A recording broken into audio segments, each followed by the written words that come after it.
એટલે કે RS ને SU એટલે કે S અને R બંનેનું માપ છે કેવું છે સમાન છે એટલે P ની કિંમત 7/3 Q ની કિંમત 8/3 R ની કિંમત -4/3 અને S ની કિંમત -5/3 છે બરાબર તો હવે એના પછીનો પ્રશ્ન 6 તો એ પ્રશ્ન 6 માં એવું કીધેલું છે કે નીચેની જે સંખ્યાઓની જે જોડ છે એમાંથી કોનો સમય સંખ્યા સમાન છે એટલે હવે અહીંયા તમને જોડ આપેલી છે એ જોડમાં બંનેનું શું સમાન છે તો એ હા કે નામાં આપણે આન્સર આપવાનો છે તો અહીંયા શું કરશું આપણે સમાન છે કે નહીં ચેક કરવા માટે આપણે અહીંયા છેદ છે એ ઉડાડી દઈશું છેદ ઉડાડી દઈશું એટલે કે પહેલાની જે રકમ છે એના છેદ ઉડાડશું અને પછીની રકમના છેદ છે ઉડાડશું જો બંનેનો જવાબ સમાન આવે તો એ બંનેની પેર છે એ સમાન કહેવાય બરાબર તો પહેલી રકમ આપણને આપેલી છે 7/21 અને 3/9 બરાબર તો અહીંયા તમે પેર જુઓ તો છેદ ઉડાડવાનો હોય તો કેવી રીતે ઉડાડે કે 7/21 અને 3/9 બરાબર આપણે એના છેદ આપણે ઉડાડવા હોય તો શું થાય 7/21 અને અહીંયા થશે 7 * 1 = 7 તો આ 7 કેન્સલ થઈ ગયા જવાબ આવ્યો -1/3 એવી જ રીતે અહીંયા 3 * 1 = 3 3/9 તો આ 3 કેન્સલ થઈ ગયા જવાબ આવ્યો 1/3 હવે તમે અહીંયા જુઓ -1/3 આવ્યું અને અહીંયા +1/3 આવ્યું તો આ બંને પેર કહેવાય નહીં કારણ કે એક પેર છે એ ધન મળી ત્યારે એક પેર છે એ કેવી મળી ઋણ મળી એટલે અહીંયા શું લખવાની કે જોડ નથી જોડ ક્યારે જ કહેવાય કે જ્યારે બંને કેવા હોય સમાન હોય એના પછીના -16/20 20/25 તો આપણે અહીંયા છેદ ઉડાડવાનો હોય તો શું થશે અલગ પેન લઈએ આપણે એટલે કે 4 × 5 = 20 25 5 કેન્સલ થઈ ગયા અહીંયા માઈનસ નિશાની છેદમાં છે એટલે રહેશે એટલે 4/-5 અહીંયા તો કે 4 × 20 ચોકે 16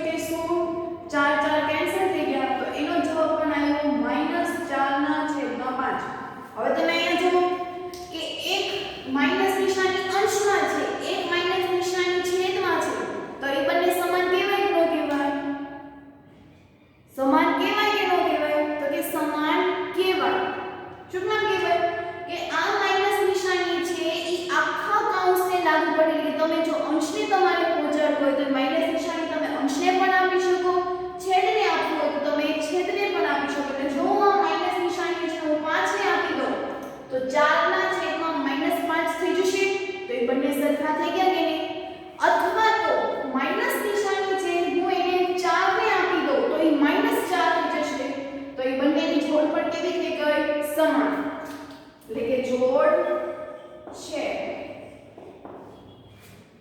બરાબર ચલો -2/3 2/3 તો અહીંયા તો કોઈ છેદ છે ઉડતા નથી પણ આ માઈનસ નિશાની અંશ અને છેદ બંનેને છે તો એ કેન્સલ થઈ જશે તો 2/3 2/3 એટલે કે જોડ છે ક્લિયર ચલો હવે 3/5 અને 12/-12/50 અહીંયા તો છેદ ઉડશે નહીં 12/50 છે તો આપણે છેદ ઉડાડવા હોય તો 10 × 5 = 50 કામ હવે 25 × 50 કેવું પાડ્યા 25 × 50 અને 2 6 12 આ બે છે કેન્સલ થઈ ગયા 6/25 હવે 2 3 6 ને 5 25 કાય છેદ ઉડશે નહીં એટલે એનો જવાબ આવ્યો -6/25 તો અહીંયા 3/5 અને અહીંયા આવ્યું -6/25 એટલે ઈ પેર કેવા છે નહીં એટલે અહીંયા શું લખી નાખવાનું કે જોડ નથી તમારી ફેરબુકમાં વ્યવસ્થિત છે એ લખવાનું છે 8/-5 24/15 એટલે 8/-5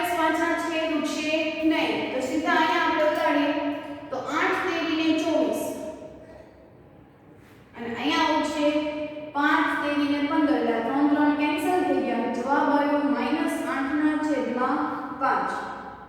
હવે અહીંયા તમે માઈનસ નિશાન મેં તમને પહેલા કીધું એમ કે આ માઈનસ નિશાની છેદમાં છે એને હું અંશમાં આપી શકું તો -8 ના છેદમાં 5 થઈ ગયું તો બંનેની જોડ કેવી થઈ ગઈ સમાન તો અહીંયા પણ કહી શકાય કે જોડ છે બરાબર જોડ છે એક અહીંયા 1 ના છેદમાં 3 -1 ના છેદમાં 9 તો અહીંયા પણ જોડ નથી કારણ કે છેદ જ નથી ઉડતા તો આપણે શું એના સમાન કરવા જોઈએ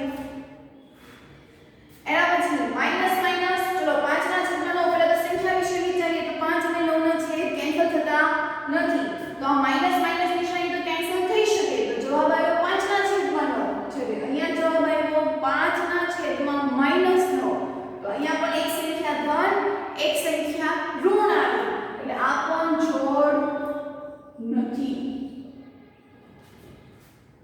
બરાબર ખબર પડી કેવી રીતે જોડ સમાન આપણે એના છેદ છે ઉડાડી નાખવાના છે આપણે 5 સમય સંખ્યાના નિયમોથી શીખ્યા હતા કે કાં તો બંને ધન હોઈ શકે કાં તો બંને ઋણ હોઈ શકે કાં તો એક ધન એક ઋણ હોઈ શકે અથવા તો એક ઋણ એક ધન એટલે કે ટોટલ 4 નિયમો છે એ આપણે શીખ્યા હતા તો એ જ તે નિયમ છે કે આ બંને ધન છે પણ આપણે જ્યારે જોડ છે એ સમાન છે કે નહીં ચેક કરવાનું કીધું હોય ત્યારે આપણે માઈનસ નિશાની સાથે પણ આપણે ચેક છે એ કરવું પડે કે બંને ધન છે બંને ઋણ છે બરાબર પછી એક વાત કે માઈનસ નિશાની અમુક વખત અંશમાં આપે છે તો અંશની માઈનસ નિશાની છે એ તમે છેદમાં આપી શકો અથવા તો છેદમાં માઈનસ નિશાની રહેલી હોય તો તમે એને અંશમાં છે એ આપી શકો બરાબર ને એના આધારે આપણે જોડ સમાન છે કે નહીં ચેક કર્યું તો હવે એના પછીનો પ્રશ્ન છે એ જોઈએ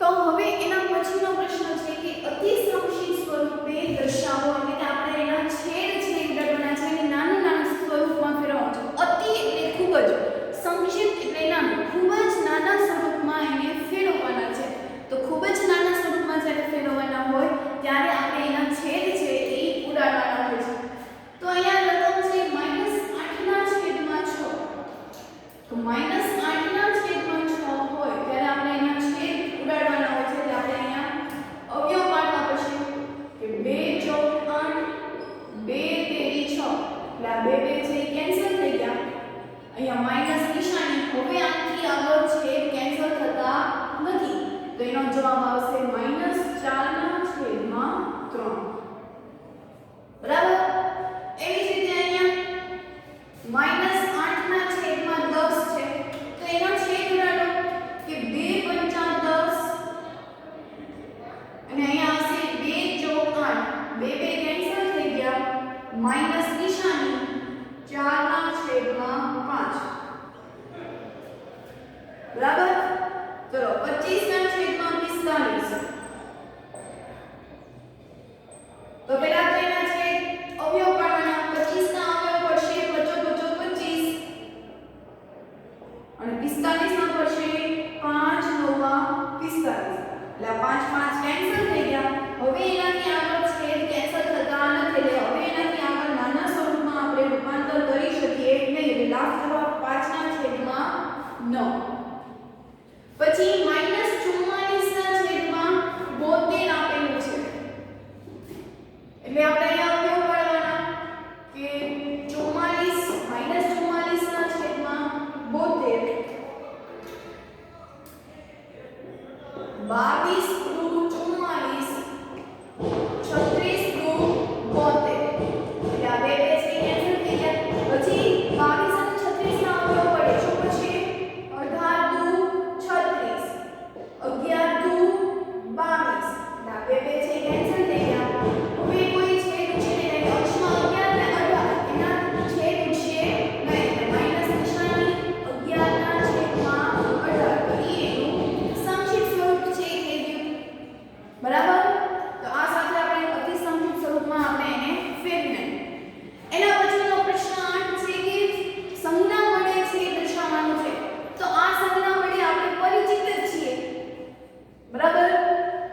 તો ચાલો લસા લઈએ.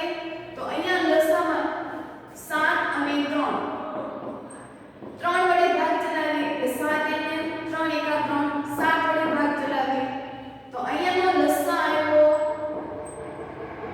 21. તો બધાના છેદમાં શું હોવું જોઈએ?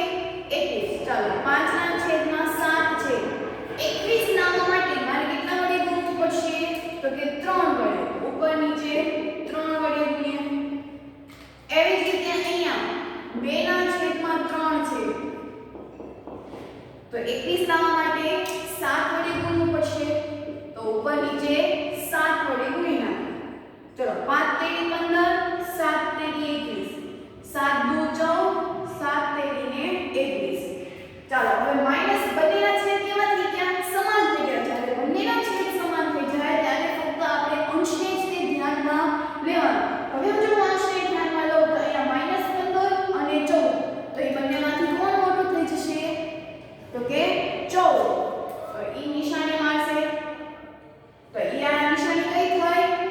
Less than. એમાં જો લ બને છે એટલે ઈ નિશાની લેસ ધેન બનશે. ક્લિયર? ચાલો એના પછીનું 5 ના છેદમાં 7 છે. તો અહીંયા પણ લસા લેવાનું. પેલા 5 વડે ભાગ ચલાવીએ. 5 એકા 5 7 નો ચાલે એટલે એમ ને. હવે 7 એકા 7. તો હવે આનો લસા કેટલો આવ્યો? તો કે 7 પંચા ને 35 એટલે બંનેના છેદમાં શું હોવું જોઈએ? 35.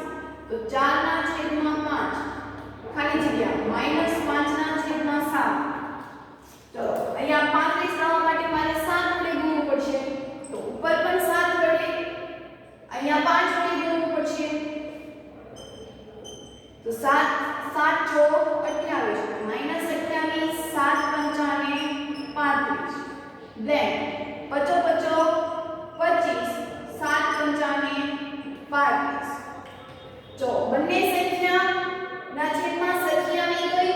હવે બંને ઋણ સંખ્યા છે. જ્યારે બંને ઋણ સંખ્યા હોય ત્યારે એમાંથી નાનું મોટું નક્કી કરવું બહુ જ અઘરું પડે. ત્યારે હંમેશા યાદ રાખો કે ઋણ સંખ્યામાં જે સૌથી પહેલા સંખ્યા આવે એ મોટી કહેવાય. દાખલા તરીકે હું એમ કહું કે આ કોઈ એક સમય સંખ્યા છે. સંખ્યા રેખા છે -1 -2 ને -3.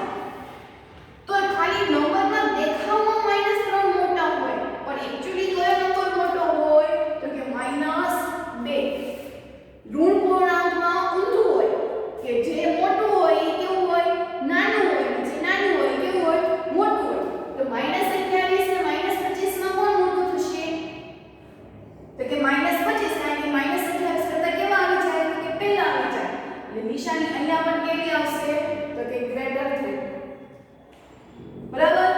ચલો હવે એના પછીનો -7 ના છેદમાં 8 બ્લેન્ક 14 ના છેદમાં -16 એટલે આપણે 8 અને 16 નું શું કાઢવું પડશે? લસા. પણ એ લસા કાઢવા માટે તમે એક કામ કરો.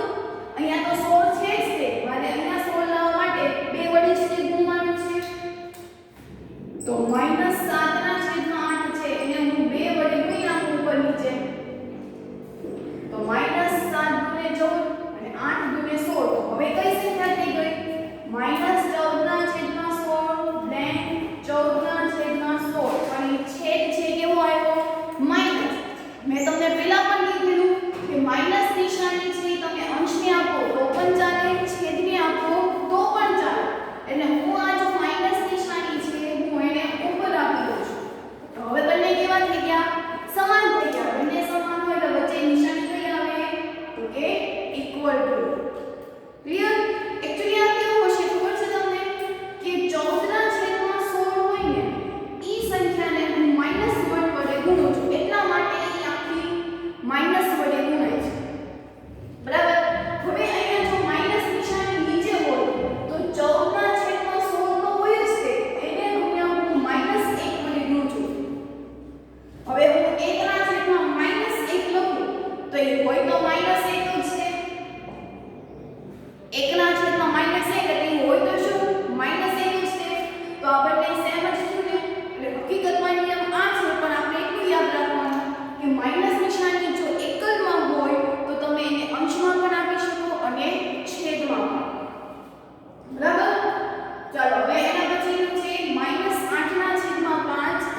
4 અઠાને 32 છેદમાં 5 ચોક 20 7 પંચાને 35 5 ચોક 20. ચલો બંનેના છેદ કેવા થઈ ગયા સમાન. માઈનસ નિશાની છે એટલે કે ઋણ પૂર્ણાંક છે તો ઋણ પૂર્ણાંકમાં જે મોટું હોય એ કેવું હશે નાનું અને જે નાનું હોય કેવું હશે મોટું એટલે કે અહીંયા 32 છે કેવા હશે મોટા એટલે અહીંયા આવી સાઈન હશે તો એવી સાઈન એટલે કયો આકાર બને છે ગ તો ગ એટલે શું આવશે ગ્રેટર ધેન બરાબર. તો હવે એનાથી આગળના બાકીના પ્રશ્નો છે એ જોઈએ. તો હવે એના પછીનો પ્રશ્ન છે કે 1 ના છેદમાં -3 લેન્થ -1 ના છેદમાં 4. અહીંયા પણ બંનેના છેદ સમાન નથી તો સમાન લાવવા માટે મારે શું લેવાનું તો કે લસા તો કે 3 4 બે વડે ભાગ ચડાવો એટલે 3 એમને 2 2 4 બે વડે એટલે 3 એમને 2 એકા 2 3 એકા 3 એટલે એનો લસા છે શું આવશે તો કે 3 2 6 6 2 ને 12 બંનેના છેદમાં શું હોવું જશે 12. રકમ છે આપણી પાસે -3 કઈ સંખ્યા વડે ગુણશું તો આવશે તો કે 4 વડે ઉપર પણ 4 વડે ગ્રેન્ડ -1/4 ઉપર નીચે મારે કઈ સંખ્યા વડે ગુણવાનું તો 12 આવશે તો 4 તો છે તે 4 તેની 12 એટલે 4 ના છેદમાં -12 ગ્રેન્ડ -3 ના છેદમાં 12 એટલે મેં નિશાની ઉપર લાવી દઉં છું કે 4 ના છેદમાં 12 -4 ના છેદમાં 12 -3 ના છેદમાં 12. ચલો -4 ના છેદમાં 12 3 ના છેદમાં 12 કોણ મોટું તો કે -3 એટલે શું આવશે તો કે કયો આકાર બન્યો લ એટલે શું બનશે ઈ લેસ ધેન. એના પછી 5 ના છેદમાં -11 -5 ના છેદમાં 11 છે એટલે માઈનસ નિશાની હું ઉપર મૂકી દઉં એટલે -5 ના છેદમાં 11 then -5 ના છેદમાં 11 અહીંયા કોઈ સરખું કલર છે નથી ઓલરેડી બંને સમાન છે તો નિશાની કેવી આવશે ઇક્વલ ટુ 0 ડેશ -7 ના છેદ અહીંયા પણ કોઈ પણ પ્રકારના આપણે છેદ છે સરખા કરવા પડતા નથી. ચાલો હવે આમ જ ખબર પડે કે કોણ મોટું થશે 0 ના છેદમાં કાઈ નો એટલે 1 હોવાનું અને અહીંયા -7 ના છેદમાં 6 છે. એક કામ કરીએ આપણે મોટી જ મેથડ કરીએ 6 વડે ગુણી નાખીએ અને અહીંયા -7 ના છેદમાં 6 તો છે જ તે એટલે 0 ગુણ્યા 6 એટલે 0 6 એકા 6 then -7 ના છેદમાં 6 તો હવે આ બંનેમાંથી કોણ મોટું થાય તો કે 0 બરાબર 0 છે એ ઋણ પૂર્ણાંક કરતા કેવી થાય મોટી થાય. આપણે સંખ્યા રેખા દોરીએ તો 0 પછી -1 -2 સંખ્યા છે એ આવતી જાય છે. આ સંખ્યામાં કોણ મોટું થઈ ગયું 0 એટલે ઈ આપણે કોણી મારે તો ત્યાં આપણે ગ બન્યું એટલે શું થશે ગ્રેટર ધેન બરાબર. હવે એના પછીનો પ્રશ્ન જોઈએ કે કઈ સંખ્યા મોટી છે તો 2 ના છેદમાં 3 5 ના છેદમાં 2 અહીંયા પણ જુઓ છેદ કેવા છે અસમાન છે. જ્યારે પણ અસમાન હોય ત્યારે આપણે એનો લસા છે એ લેવો પડશે 2 3 2 વડે ભાગ ચલાવીએ એટલે 2 એકા 2 3 આનો લસા આવશે તો કે 6. 2 ના છેદમાં 3 છે એટલે 6 લાવવા માટે મારે ઉપર નીચે ગુણવું પડશે એટલે 2 2 4 3 2 6 એવી જ રીતે 5 ના છેદમાં 2 છે ઉપર નીચે 3 વડે ગુણવું પડશે 6 લાવવા માટે તો 2 તેરી 6 5 તેરી 15. હવે જુઓ કઈ સંખ્યા મોટી થઈ ગઈ તો કે 15 ના છેદમાં 6 15 ના છેદમાં 6 એટલે મૂળ રકમ તો કઈ હતી તો કે 5 ના છેદમાં 2 જવાબ છે શું આવશે 5 ના છેદમાં 2 બરાબર. હવે -5 ના છેદમાં 6 -4 ના છેદમાં 3 અહીંયા તમે જો 3 2 6 લસા અહીંયા લેવાની જરૂર નથી 6 આમના સમાન થઈ જાય. જ્યારે પદ સમાન નથી થઈ શકતા ત્યારે આપણે લસા લઈએ અથવા તો તમે આમાં પણ લસા છે એ લઈ શકો છો. ચાલો લસા લઈને જ કરીએ આપણે 6 3 2 વડે ભાગ ચલાવીએ એટલે 2 તેરી 6 3 એમને 3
4 અને 3 માઈનસ નિશાની આપણે ઉપર આપી દઈએ એટલે 2 * 4 3 2 * 2 3 3 * 3 3 * 6 = 12 એટલે લસા કેટલો આવ્યો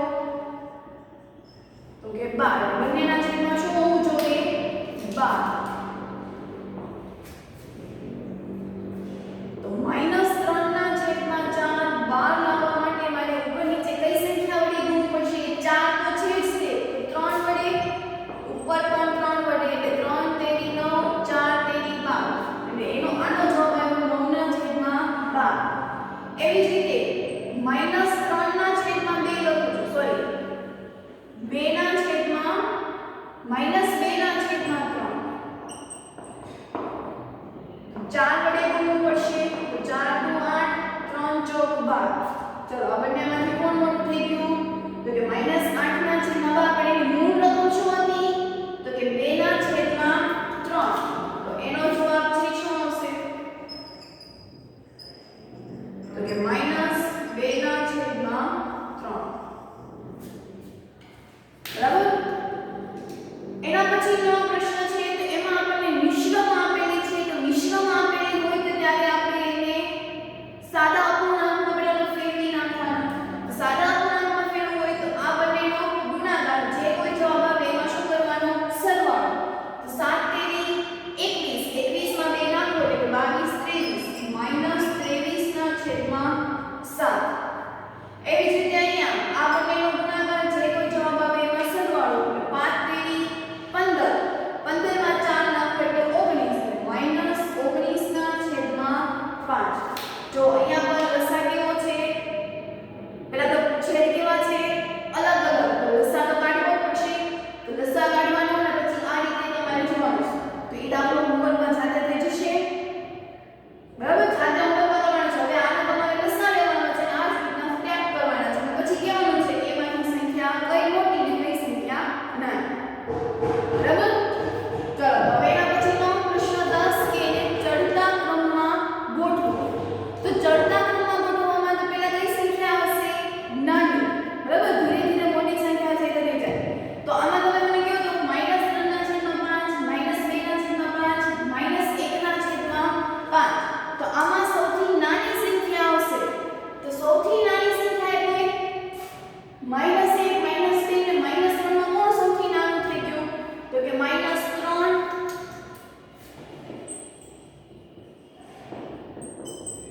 પછી તો કે -2 ના છેદમાં 5 એટલે -1 ના છેદમાં 5 આ તો ઓલરેડી ચડતા ક્રમમાં જ તે આપણે ગોઠવીને આપ્યું છે એટલે એનો જવાબ આપણે લખીને મૂકાય તો હવે બીજી રકમ આપી છે 1 ના છેદમાં 3 -2 ના છેદમાં 9 4 ના છેદમાં 3 એટલે કે અહીંયાના જે લસા છે એ કેવા છે તો કે અલગ અલગ છે તો લસા અલગ અલગ છે તો બધાના છેદ આપણી પાસે જો સરખા હોય તો એને ચડતા ક્રમમાં ગોઠવવામાં છે એ સરળ પડે છે પણ જ્યારે અલગ અલગ હોય ત્યારે તો આપણને ખબર જ છે કે આપણે શું લઈએ છીએ લસા તો આપણે અહીંયા લસા છે એ લેવાનું છે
3 ના છેદમાં 9 પણ એની આપણે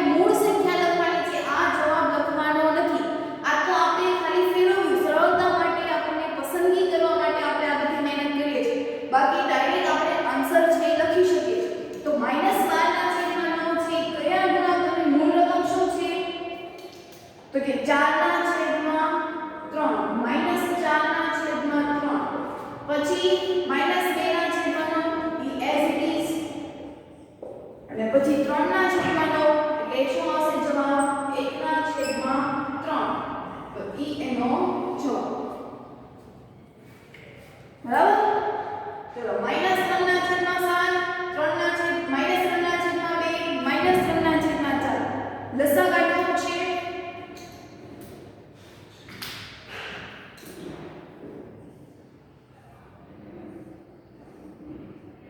7 2 4 પેલા 2 વડે 7 એમ 2 કા 2 2 દુ 4 2 વડે 7 એમ અને પછી 7. તો આનો લસાઅ છે કેટલો આવ્યો તો કે 7 દુ 14, 14 દુ 28. ઈ એનો લસાઅ તો કે બધાના છેદમાં શું હોવું જોઈએ 28. તો -3 ના છેદમાં 7 28 લાવવા માટે મારે 4 વડે ગુણવું પડશે. -3 ના છેદમાં 2 28 લાવવા માટે 14 વડે ગુણવું પડશે, એટલે 14 દુ ને 28. અને -3 ના છેદમાં 4 છે 28 લાવવા માટે 7 વડે છે ઈ ગુણવું પડશે. તો 4 તેરી 12 ના છેદમાં 28, 14 એકા 14, 14 તેરી 42, -42 ના છેદમાં 28 અને 7 તેરી 21 ના છેદમાં 28. ચાલો નાની સંખ્યાને મોટી કરવાની છે. ચટ્ટાક્રમમાં સૌથી નાનું છે તો સૌથી નાની એટલે શું કીધું હતું કે ઋણ સંખ્યામાં જે સૌથી છેલ્લે આવે તો એ સૌથી નાની સંખ્યા 9 ની સંખ્યા એટલે -42 ના છેદમાં 8 થશે. તો -42 ના છેદમાં 8 એટલે કઈ રકમ છે -3 ના છેદમાં 2,